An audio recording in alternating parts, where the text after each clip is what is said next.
오늘 저에게 주신 하나님 말씀 함께 보겠습니다. 로마서 5장 6절에서 11절까지 제가 한 절 여러분이 한 절 교독하도록 하겠습니다. 제가 먼저 6절 읽겠습니다. 우리가 아직 연약할 때에 기약대로 그리스도께서 경건하지 않은 자를 위하여 죽으셨도다.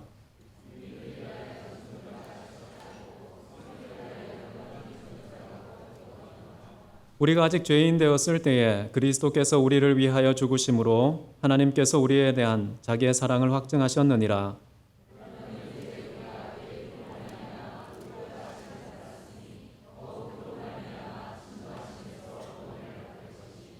곧 우리가 원수 되었을 때에 그의 아들의 죽으심으로 말미암아 하나님과 화목하게 되었은즉 화목하게 된 자로서는 더욱 그의 살아심으로 말미암아 구원을 받을 것이니라.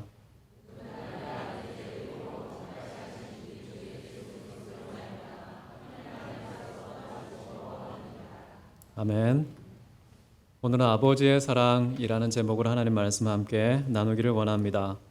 우리는 지난 시간에 하나님의 영광에 대한 소망이 우리를 결코 실망시키지 않을 것이다. 그 이유는 성령께서 아버지의 사랑을 우리에게 한없이 부어주기 때문이다 라고 말씀을 했습니다. 오늘은 그 아버지의 사랑이 무엇인지 그 구체적인 내용이 잘 소개되고 있는데요. 크게 요약하면 두 가지입니다. 하나님과의 화목, 그 화목의 누림. 이 두 가지가 하나님의 사랑을 구성하고 있는데 6절부터 한번 보시기 바랍니다. 우리가 아직 연약할 때에 기약대로 그리스도께서 경건치 않은 자를 위하여 죽으셨도다. 자, 여기서 먼저 주목하고 싶은 것은 사랑의 기원에 대한 것입니다. 도대체 언제부터 시작된 사랑일까? 여기 보면 기약대로라는 말이 나옵니다. 여기에서는 카이로스라는 말을 썼습니다. 하나님께서 특별한 목적을 따라 정해진 그때, 그 시점을 가리킬 때에 카이로스, 정해진 때를 말하는데요. 그때에 하나님께서 당신의 사랑을 이루셨다라고 보시면 되겠습니다. 그러니까 예수 그리스도를 이 땅에 보내셔서 우리를 위해서 죽으신 것은 하나님께서 영원 전부터 이미 우리를 향한 사랑이 시작되었기 때문에 작정된 것이고 계획된 것이고 이제 제때가 되어서 그 일이 펼쳐졌다라고 보시면 되겠습니다. 근데 많은 사람들이 예수 그리스도께서 이 땅에 오신 그 시점은 어쩌면 잘못되었거나 또는 늦었다라고 평가하는 분들도 계십니다. 왜 그렇게 늦게 오셔서 좀 더 일찍 오셨다면 더 많은 사람들이 구원을 받았을 텐데 라고 생각합니다. 그러나 예수님께서 1세기 초반에 오신 것은 바로 하나님께서 정하신 때에 그 기약대로 이루어진 적기였다라는 것입니다.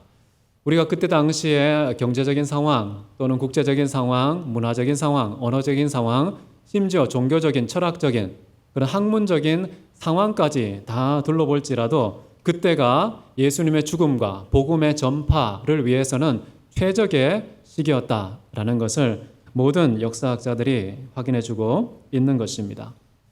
우리는 어떤 사랑을 어느 때에 실천하면 좋을까요? 예수님께서는 일찍에 오셔서 당신의 사랑을 실천하셨지만 우리의 때는 항상 준비되어 있느니라 라고 예수님은 말씀을 하십니다. 하나님께서 우리를 위해서 예수의 독생자 생명을 주셨기 때문에 우리는 언제든지 아무 때나 누구에게든지 사랑을 실천할 수 있는 그런 때가 우리에게 있다 이렇게 보시면 되겠습니다.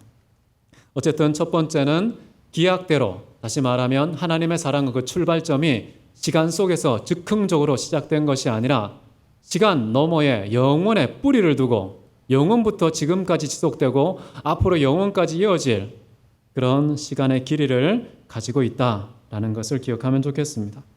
두 번째는요, 사랑의 크기에 대한 것인데요. 여러분, 사랑의 크기는 어떤 것일까요? 여러분의 사랑의 크기를 어떻게 가늠하십니까? 사랑의 크기는 그 사랑을 위해서 희생하고 포기한 그런 비용의 크기하고 비례하는 법입니다. 하나님은 우리를 사랑하기 위해서 참으로 막대한 비용을 지불해 주셨는데 그것은 바로 지극히 거룩한 아들의 생명이었습니다. 온 인류의 역사에서 이거보다 더 큰 희생은 없기 때문에 하나님의 사랑은 최고의 사랑이다라고 말해도 과언이 아닐 것입니다. 하나님은 자신의 전부를 건 사랑을 우리에게 보이셨습니다. 자, 그것이 바로 성경의 이야기입니다. 하나님은 당신의 생명 전체를 통해서 우리를 사랑하셨다라는 것이 성경 전체 요약인데 예수님께서 잘 요약해 주셨습니다. 한번 같이 마태복음 22장 읽도록 하겠습니다. 시작.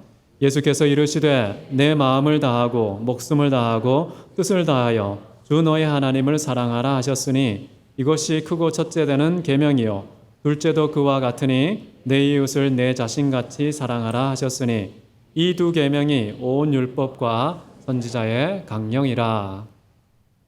온 율법과 선지자라는 것은 성경 전체를 표현할 때 쓰는 말입니다. 그 성경 전체의 요약은 뭐냐? 가장 중요한 대의는 무엇이냐? 바로 하나님 사랑과 이웃 사랑이라는 것이죠.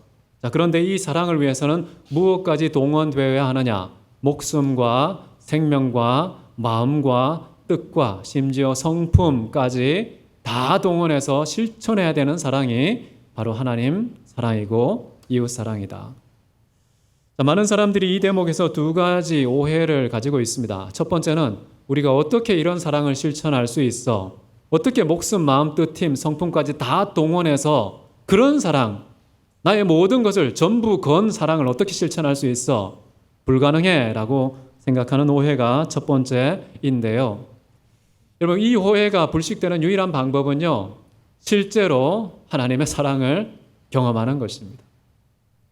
정말 이렇게 큰 지구상의 인류 역사 속에 한 번도 존재하지 않았던 하나님의 거룩한 생명이 비용으로 지불된 그 정도 크기의 사랑을 경험을 하면요, 우리는 아무리 내 생명을 다 동원한다 할지라도 하나님께서 우리에게 베푸신 그 사랑의 크기에 정말 신들매도 풀지 못하는, 비교도 할 수 없는 지극히 초라하고 작은 사랑이기 때문에 얼마든지 우리의 생명을 동원할 수 있다. 하나님의 사랑 경험해야 된다는 겁니다. 체험해야 된다는 것입니다. 체험을 하면 이 오해가 싹 사라집니다. 생각이 확 바뀝니다. 얼마든지 우리는 사랑할 수 있구나. 하나님 사랑에 비하면 우리가 목숨을 걸어도, 전부를 걸어도 아무것도 아니구나. 얼마든지 실천할 수 있다는 그 가능성과 확신이 우리에게 생기는 줄 믿습니다. 자, 두 번째 오해는 무엇일까요? 두 번째 오해는요, 하나님께서 우리에게 사랑을 하라고 하시면서 목숨, 생명, 그리고 마음과 뜻, 힘, 성품을 다 하라는 것은 너무나 야박하고 너무나 잔인한 독재자의 모습이다. 안 그래도 안개와 같이 덧없는 인생인데, 보잘것없는 인생인데, 너무나 연약하고 짧게 지나가고 종료되는 인생인데 거기에서 뭐 털어갈 게 없다고, 가장 소중한 생명을 다 털어가시겠다고, 모든 마음과 뜻과 생명 다 가져가시겠다고. 너무 독재자 아니십니까? 벼룩의 간을 빼먹으시지 우리 인간의 가장 소중한 것을 다 바치라는 이런 태도를 보면은 야박하게 그지없는 독재자다, 그런 생각을 하기가 쉽습니다. 그런데요, 이것을 불식하는 또 방법이 있다면 하나님의 사랑을 경험하는 것입니다. 여러분, 요한 1서 4장 19절 말씀인데요, 우리가 사랑함은 그가 먼저 우리를 사랑해 주셨기 때문이라 라는 말씀을 합니다. 요한은 하나님 사랑 경험한 거예요. 우리를 먼저 사랑한 그 사랑을 경험해 보니까요, 우리가 사랑함이 가능하다라는 것을 경험했기 때문에 원인과 결과를 이렇게 분명히 고백하고 있습니다. 하나님의 사랑을 고백하고 체험한 사람은요, 우리가 생명을 다해서, 목숨을 다해서, 마음과 뜻과 힘을 다해서 사랑하는 것의 진정한 의미가 무엇인지를 깨닫게 됩니다. 그것은 하나님의 지독한 탈취가 아닙니다. 독재자의 횡포가 아닙니다. 우리가 목숨을 다해 하나님을 사랑할 때 우리의 목숨보다 비교할 수 없도록 무한히 크신 그분의 목숨을 다한 사랑이 무엇인지 깨닫기 때문에 그 사랑을 제대로 깨닫고 누리라고 그 사랑으로 초청하는 방식이 목숨을 다하라는 명령입니다. 우리의 모든 힘을 다할 때 하나님께서는 단순히 그냥 남아도는 사랑을 하신 것이 아니라 자기의 모든 에너지, 신적인 힘과 에너지를 다 동원해서 우리를 얼마나 크게 사랑하셨는지 그 큰 사랑의 크기를 제대로 가늠하고 깨닫고 누리도록 하기 위해서 우리에게 힘을 다하라라고 명령하신 겁니다. 그러니까 이것은 야박한 탈취가 아니라요, 정말 하나님의 사랑은 이 땅에서는 가늠할 수 있는 저울이 없으니까 측정할 수 있는 방법이 없으니까 그것을 제대로 측정하고 제대로 누리라고 말씀하실 때에 내 생명을 한번 바쳐봐. 그 사랑이 어떠한지 경험하게 될 거야. 너의 뜻을 다 해봐. 그러면 이 뜻이 얼마나 장구하고 모든 세상의 역사와 만물이 그 뜻에 집중하고 있다는 사실, 하나님께서 정하신 섭리라는 사실 깨닫게 될 거야 라는 것이죠. 여러분은 하나님의 사랑을 어떻게 깨닫습니까? 하나님의 깨닫는 방법, 그 사랑을 깨닫는 방법 아시면 가르쳐 주십시오. 서로 나누어 보십시오. 뭐가 있는지. 하나님의 사랑은요, 깨닫는 데에 단순히 책장을 넘기면서 문법을 해석하는 방식으로 그렇게 이해하는 것이 아닙니다. 하나님의 사랑은 나의 전부를 한번 걸어봤을 때에 그분의 전부를 건 사랑이 무엇인지 비로소 깨닫게 하는 독특한 그런 하늘의 비밀입니다. 하늘의 진리입니다. 그 하늘의 진리를 깨닫는 유일한 방법은 내가 목숨을 거는 것이다 라는 사실 믿으시기 바랍니다. 그래서 이 세상에서요, 여러분 사랑하실 때에 여러분 목숨과 마음과 뜻을 다해서 이웃을 사랑하십시오. 막연한 하나님의 관념적인 사랑이 아니라요, 실제로 눈에 보이는 이와 같으니 라고 말씀하신 똑같은 방식으로 이웃을 사랑하라는 것입니다. 그렇게 사랑하면 어떻게 될까요? 단순히 이웃 사랑에서 되돌아오는 그 보상에서 우리는 기쁨과 누림이 있는 것이 아니라요, 그렇게 사랑을 실천하면 신기하게도 하늘의 그 사랑을 깨닫고 누리게 되는 놀라운 일이 벌어지는 것입니다. 주는 자가 받는 자보다 복됩니다. 사랑을 받은 자는 사람의 인간적인 사랑을 경험하는 것이죠. 그러나 사랑을 준 자는요, 하늘로부터 오는 신적인 사랑을 경험하게 되는 것입니다. 그러니까 더 큰 복이지요. 우리가 뭔가를 준다는 것은 사랑의 실천인데, 사랑의 역학에서 이 놀라운 비밀, 주는 자가 받는 자보다 복되다는 이 비밀이 가장 선명하게 확인된다라는 것을 꼭 기억하면 좋겠습니다. 여러분, 그 다음에는 사랑의 상태에 대한 것인데요. 자, 예수님의 죽으심을 잘 살펴보십시오. 소극적인 죽음을 당하신 것인지, 아니면 강요된 죽음인지, 아니면 자발적이고 능동적인 그런 죽음이셨는지. 문장을 잘 보시면 나오죠. 6절에 보시면은요, 예수 그리스도께서 문장의 주어입니다. 죽으셨느니라. 이 동사가 능동태입니다. 주어가 예수님이시면서 동사가 능동태라면 예수님은 억지로 강요를 당해서 너무나 힘이 없기 때문에 불가피한 상황을 극복하지 못해서 죽음을 당하신 것이 아니라 스스로 죽으셨다라는 사실을 우리가 확인할 수 있는 것이죠. 요한도 동일한 내용을 이렇게 기록하고 있습니다. 이를 내게서 빼앗는 자가 있는 것이 아니라 내가 스스로 버리노라. 나는 버릴 권세도 있고 다시 얻을 권세도 있으니. 자, 이렇게 예수님께서는 자발적으로 죽으셨고 죽을 권세도 있으시다 말씀을 하셨는데요. 어떤 사람들은 예수님이 스스로 죽으셨으니까 자살했네 라고 생각을 합니다. 최근에 안타까운 소식도 있는데요. 정말 자살했는가? 예수님이 스스로 죽으신 것 자살했는 것이 아니라는 사실을 요한이 이렇게 고백한 겁니다. 예수님께서는요, 죽을 권세도 있으시고요, 살 권세도 있으십니다. 생명을 취하고 버릴 유일한 권세를 갖고 계신 분은 예수님밖에 없습니다. 예수님은 생명의 주인 되시기 때문에 생명의 처분권을 가지고 계십니다. 당신의 생명을 버리신 것은 불법을 행한 것이 아니라요, 자신의 권리를 행사하신 것입니다. 두 번째, 예수님께서 스스로 죽으신 것은 자살이 아닌 것이요, 아버지 하나님께서 이 땅에 예수님을 보내실 때에 왜 보내셨습니까? 백성들의 죄를 해결하고 건지고 구원하시기 위해서 너는 죽어야 해 라고 명하셨기 때문입니다. 그래서 예수님의 스스로 죽으심은 불법을 행한 것이 아니라 순종으로 해석되는 것입니다. 그래서 빌립보서 2장 8절에 죽기까지 순종하심이라 곧 십자가의 죽음이라 라고 얘기하고 있죠. 예수님은 얼마든지 스스로 죽으셨어도 하나님에 대한 순종이면서 하나님의 특권을 보여주는 것이다 라는 것을 우리가 확인할 수 있습니다. 자, 이 사실에 근거해서 과연 우리의 사랑은 어떠해야 될까요? 우리의 사랑은 과연 스스로 자발적인 그런 선택과 판단에 근거한 사랑입니까? 아니면 외부에서 주입된 동기에 근거한 그런 타율적인 사랑, 강요된 사랑, 수동적인 사랑, 소극적인 사랑은 아닙니까? 예수님께서 우리에게 보이신 사랑에 적극적이고 능동적이고 그리고 자발적인 그런 사랑이 우리에게 어떤 본을 보여주고 있는 것입니까?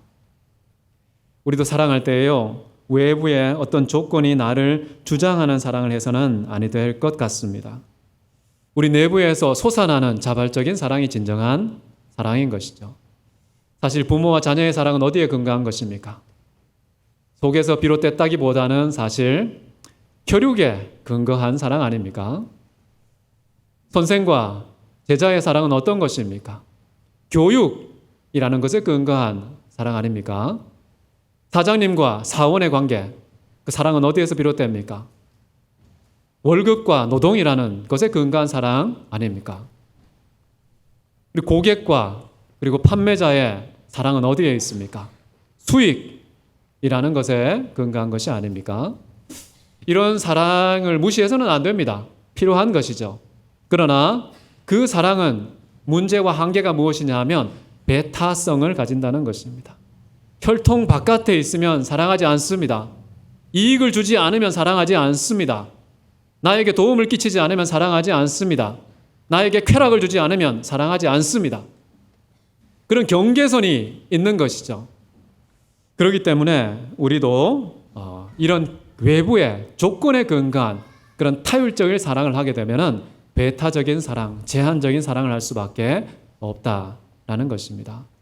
자연스럽게 사랑의 대상에 대한 이야기가 나오겠죠. 과연 예수님은 어떤 대상을 사랑하신 것일까요? 예수님이 돌아가실 때 과연 우리는 사랑을 받을 만한 자격과 조건을 갖추고 있었습니까? 성경에 보니까 어떻게 나옵니까? 6절에 경건하지 않은 자를 위하여 죽으셨다. 경건하지 않다는 것, 예수님을 인정하고 존중하고 경외하지 않고요, 오히려 멸시하고 무시하고 조롱하고 핍박하는 그런 불경건한 태도 속에 있었다는 것이죠. 이런 사람은 어떤 것이 마땅할까요? 유다서 1장 15절에는요, 경건하지 않은 자에 대해서 이렇게 표현하고 있습니다. 뭇 사람을 심판하사 모든 경건하지 않은 자가 경건하지 않게 행한 모든 경건하지 않은 일과 또 경건하지 않은 죄인들이 주를 거슬러 한 모든 완악한 말로 말미암아 그들을 정죄하려 하심이라. 심판을 받아 마땅하다는 것입니다. 경건하지 않은 사람, 경건하지 않은 행위, 경건하지 않은 말, 그 모든 것으로 말미암아 심판받아 마땅하다라는 것이 유다의 기록입니다. 자, 우리는 어떻습니까? 우리는 불경하는 자라고 6절에서 말씀하고 있고요. 8절과 10절을 보면은 우리는 하나님께 죄인이었다고 얘기합니다. 우리는 하나님께 원수였다고 표현하고 있습니다. 이런 원수라는 것은, 죄인이라는 것은 하나님께 막대한 피해를 끼치는 자입니다. 그런데도 불구하고 우리를 사랑하셨다라는 것이죠.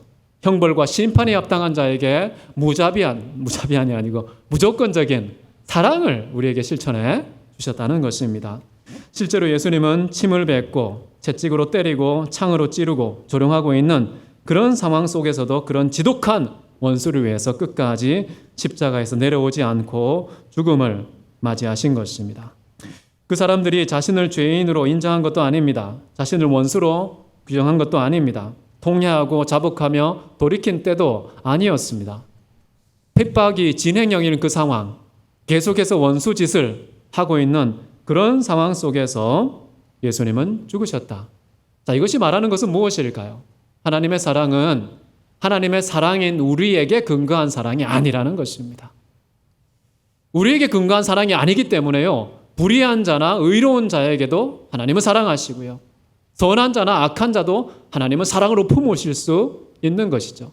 만약에 우리의 상태에 근거했다면 의로운 자만 사랑하셔야 되고 경건한 자만 사랑하셔야 되고 착하고 선한 사람만 사랑하셔야 되는데, 우리 불경건한 자들, 죄인인 자들, 원수인 자들도 사랑하신 것은 그 사랑의 근거가 자신에게 있지 않다는 사실을 증명하고 있는 것입니다. 자, 우리는 어떻게 사랑해야 될까요? 예수님께서 보여주신 그 사랑의 대상을 참조하면 우리도 과연 누구를 사랑해야 되는가 돌아보지 않을 수가 없는 것입니다.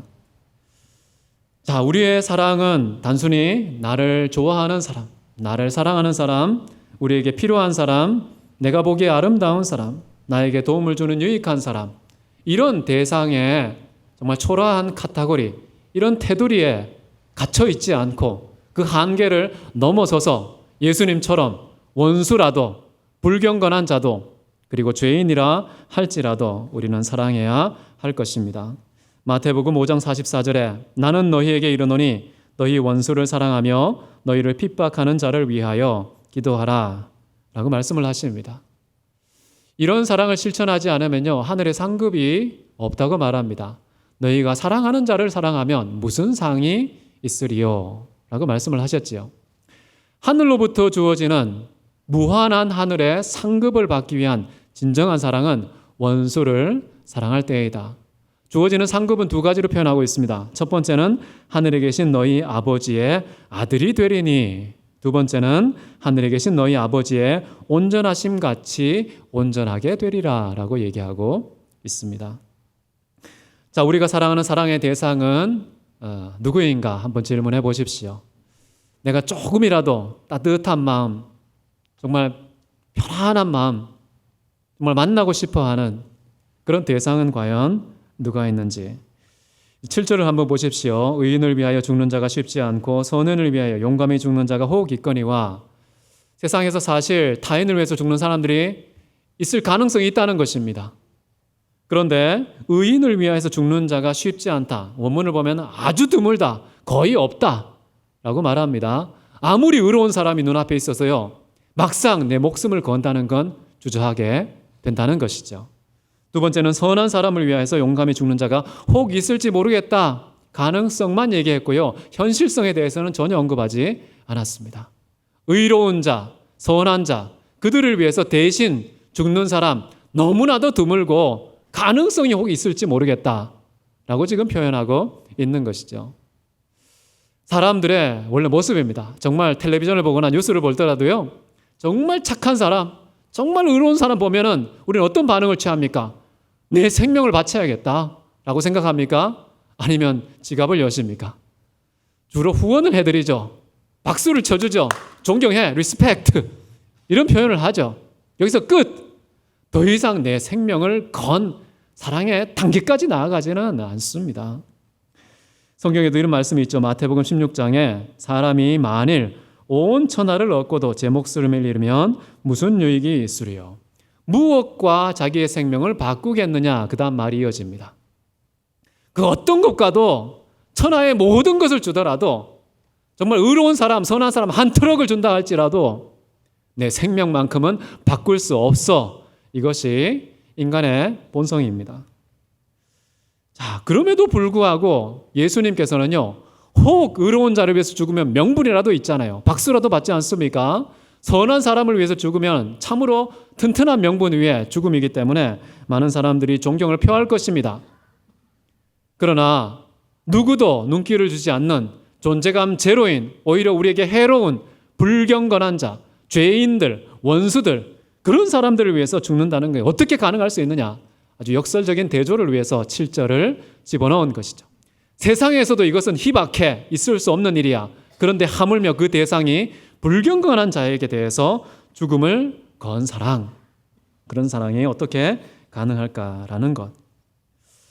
자, 도대체 예수님은 그러면 그들을 위해서 왜 죽으셨을까? 이 질문 던지지 않습니까? 아니, 사람들에게 칭찬도 못 받을 것, 의로운 사람을 위해서 죽은 것도 아니야, 선한 사람을 위해서 죽은 것도 아니야, 그런 불의한 사람을 위해서 죽으면 정말 소위 개 죽음이라고 사람들이 혀를 차면서 오히려 불쌍히 여기고 안타까워할 텐데 도대체 무엇을 위한 죽음일까? 자, 이런 질문을 던질 텐데요, 8절을 보시면 그 목적이 나옵니다. 우리가 아직 죄인 되었을 때에 그리스도께서 우리를 위하여 죽으심으로 하나님께서 우리에 대한 자기의 사랑을 확증하셨느니라. 자, 여기에 나타난 예수님의 죽음, 그 목적이 무엇으로 나타나고 있습니까? 우리를 향한 아버지 사랑의 확증을 위한 것이다 라고 나와 있습니다.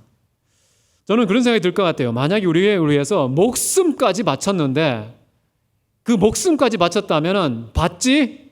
내 사랑이 얼마나 위대한지, 내 사랑이 얼마나 큰지 이제 봤지? 똑바로 살아, 나를 존중해 라고 생각하면서 생생을 낼 법하지 않습니까?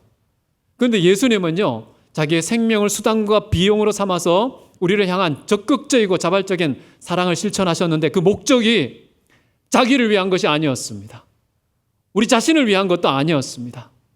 우리를 향한 하나님의 사랑을 확증하기 위함이라 라고 나와 있는 것이죠. 여러분, 우리는 어떤 사랑을 실천해야 될까요? 우리의 사랑을 가만히 보십시오. 우리가 누군가를 섬기고 누군가에게 무언가를 베풀 때에 나의 존재감을 드러내지 않습니까? 나는 이만큼 사랑을 갖고 있는 사람이야. 내 사랑의 크기는 이 정도야. 라는 것을 증명하고 드러내고 모든 사람들로부터 인정받기 위해서 그런 사랑을 화끈하게 보여주는 그런 목적으로 하지 않았습니까? 근데 예수님은 그렇지 않았다는 거예요. 예수님께는 돌아가는 게 없습니다. 아버지 하나님의 사랑을 입증하는 모든 공이 하나님께 돌아가는, 모든 영광이 하나님께 돌아가는 그런 사랑을 실천하셨다라는 것이죠. 정말 사랑의 동기도 하나님이셨고요. 사랑의 목적도 하나님이신 그런 사랑으로 우리를 사랑하셨다. 이것이 가장 아름다운 하나님의 사랑이다라고 저는 생각합니다. 만약에 예수님이 아버지 하나님께 근거하지 않은 우리에게 근거를 둔 사랑이었다면 어떻게 불경건한 자에게 사랑할 수 있습니까? 만약에 하나님을 목적으로 하지 않고 우리에게 목적을 둘 사랑을 했다면 그 사랑에 배은망덕 반응을 보이고 있는 제자들, 자기를 위해서 생명을 바치고 사랑을 실천하고 있는 그 십자가의 죽음 현장 앞에서 저주하고 부인하고 배신하는 그런 제자들을 봤을 때 억장이 무너지지 않았겠습니까? 그런데 예수님은요, 그들의 올바른 반응을 기대하지 않았습니다. 그것을 목적으로 하지 않았습니다. 내 사랑을 알아주겠지, 그것이 아니었습니다. 하나님께 영광만 된다면 나에게 오히려 배신의 칼을 꽂아도 내가 끝까지 목숨 걸고 사랑할 거야 라는 사랑을 실천하신 것이죠. 여러분, 우리의 사랑을 좀 돌아보기를 원합니다. 우리는 과연 어떤 종류의 사랑을 하고 있을까? 여러분, 중세의 탁월한 신학자 보나드 출신의, 클레르보 출신의 보나드라는 탁월한 신학자가 있습니다. 그 사람이 사랑의 4가지 단계를 소개했습니다. 첫 번째 단계의 사랑은요, 나 때문에 나를 위하여 나를 사랑하는 사랑. 지극히 이기적인 자기중심적인 사랑. 이 첫 번째 가장 낮은 단계입니다. 이런 단계에서요, 지구는 나를 중심으로 돌아갑니다. 역사는 나를 향하여서 흘러갑니다. 이것은 바로요, 학습을 받지 않은, 교육받지 않은 아주 태생적인 순수한 인간의 죄악된 본성을 그대로 드러내는 사랑의 단계라고 할 수가 있겠습니다. 애기들을 한번 보십시오. 애기들을 보면 자기중심적이에요.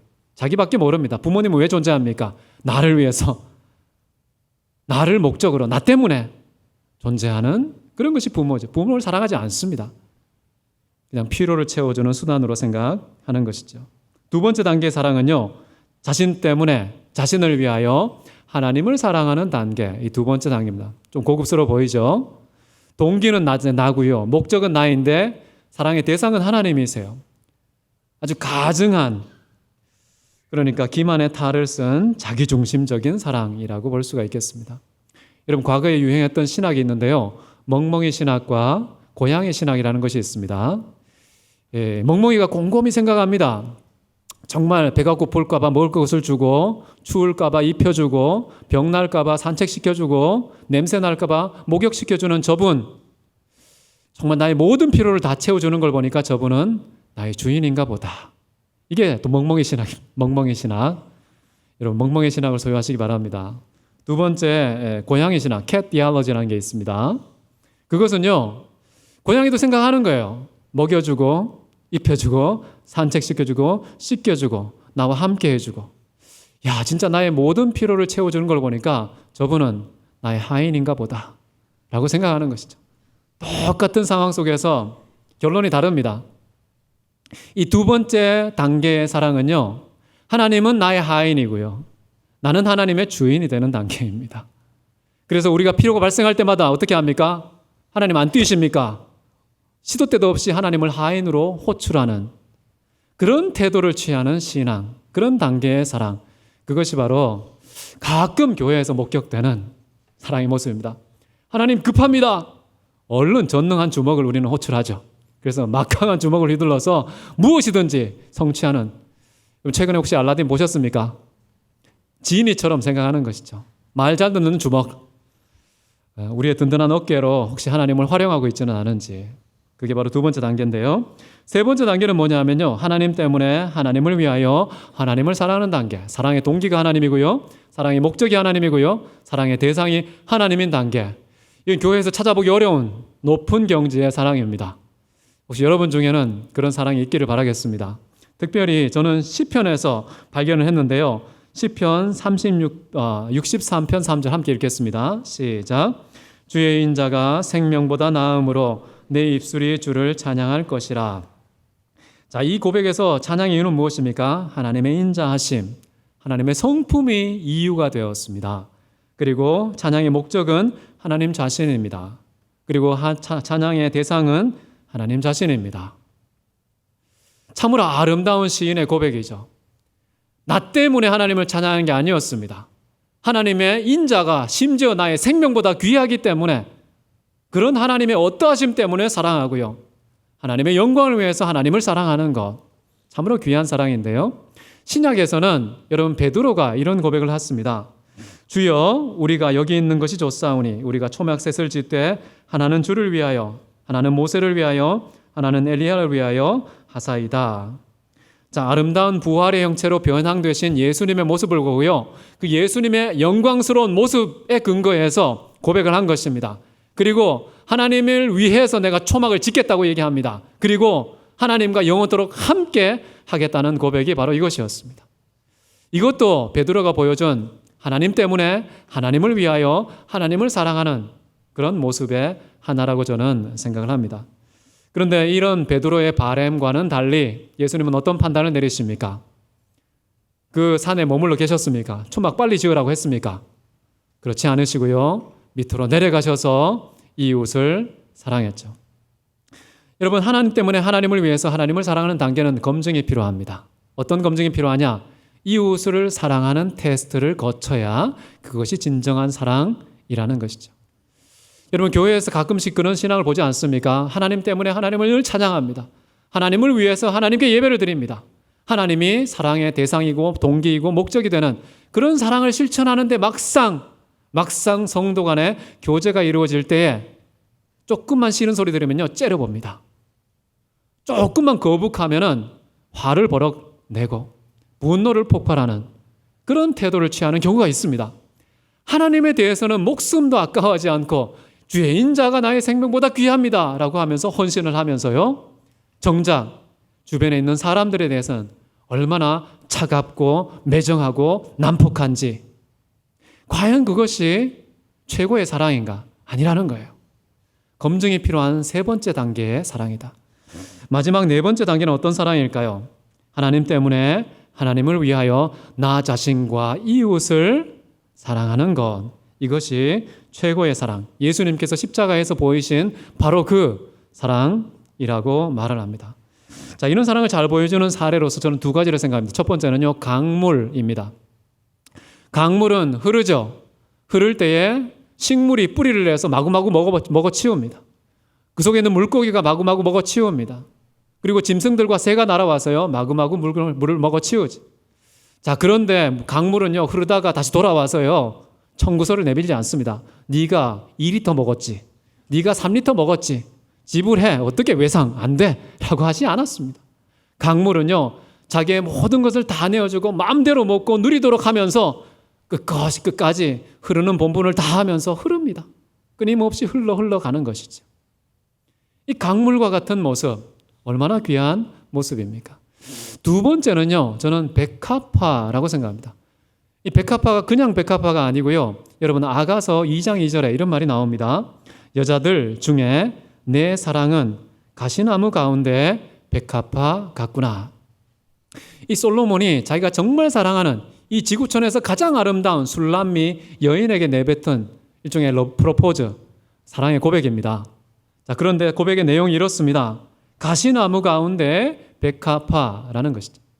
백합화가요, 평소에도 향기가 좋습니다. 그런데요, 가시나무 가운데에서 가시에 찔리고 찢기고 그리고 그 가시가 계속해서 나를 파고드는, 그래서 아픈 곳에 마치 소금을 뿌리는 것처럼 지독한 고통이 주어지는 그 상황 속에서는요, 창조주가 자기에게 맡긴 그 향기의 최대치를 돌려줍니다. 그 주변에 그 향기로 진동하게 만드는 반응을 하는 그런 사랑, 핍박을 받았을 때, 조롱을 당했을 때, 억울함을 당했을 때, 고통이 주어졌을 때 오히려 그때에 복수하고 보복하는 것이 아니라요, 지금까지 주어지지 않은 최고의 사랑, 지금까지 보여주지 않은 가장 아름다운 향기, 그때 비로소 나타내는 사랑. 예수님께서 십자가에 못 박히실 때를 보십시오. 조롱의 침을 뱉습니다. 뺨을 때립니다. 그리고서 채찍으로 후려치고 창으로 찌르고 가시로 찌르고 가장 큰 고통과 아픔이 마구마구 진행되고 있는 그 상황 속에서, 가장 처절한 고통이 주어지는 그 상황 속에서 가시밭에 백합화 예수 향기가 날리는 그런 일이 일어난 것이죠. 대부분의 사람들은 고통을 받으면 마치 스컹크와 같은 인생을 삽니다. 스컹크는요, 자기가 조금만 위협을 받거나 조금만 상처를 받거나 두려움을 느끼면요, 어떻게 합니까? 그 두려움을 준 존재에게, 상처를 준 존재에게 자기에게 하나님께서 맡겨놓으신 최고 수위의 악취를 발포하지 않습니까? 그래서 얼씬도 하지 못하게, 두 번 다시 내게 가까이 다가오지 못하게 그렇게 스스로 어리석게 고립되는 자가 스컹크 아닙니까? 저도 스컹크가 한 100m 주위에 보이면요, 다가가지도 않습니다. 거들떠 보지도 않습니다. 스스로 고립을 자초하는 어리석은 사람이 스컹크와 같은 그런 사람인 것이죠. 저는 인생을 보복이라고 생각합니다. 보복은 우리의 일상이다 라고 생각하죠. 조금만 싫은 소리 들으면요, 벌써 이맛살이 찌푸려집니다. 보복입니다. 조금만 나를 미워하는 그런 말을 하면요, 벌써 눈으로 째려보죠. 레이저 강성 같은 눈빛을 분사합니다. 조금만 싫은 소리 하면은요, 벌써 벌떡 일어나서 행동으로 보복을 보입니다. 온통 우리의 일상은 보복으로 가득하지 않은지 한번 돌아볼 필요가 있습니다. 너무 익숙한 보복, 그런데 눈에 확 드러나는 보복들도 있죠.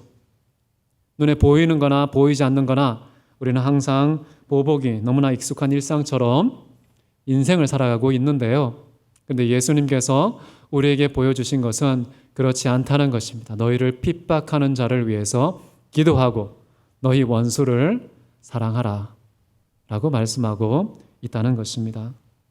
자, 이런 네 번째 단계의 사랑, 참으로 실천하기가 어렵습니다.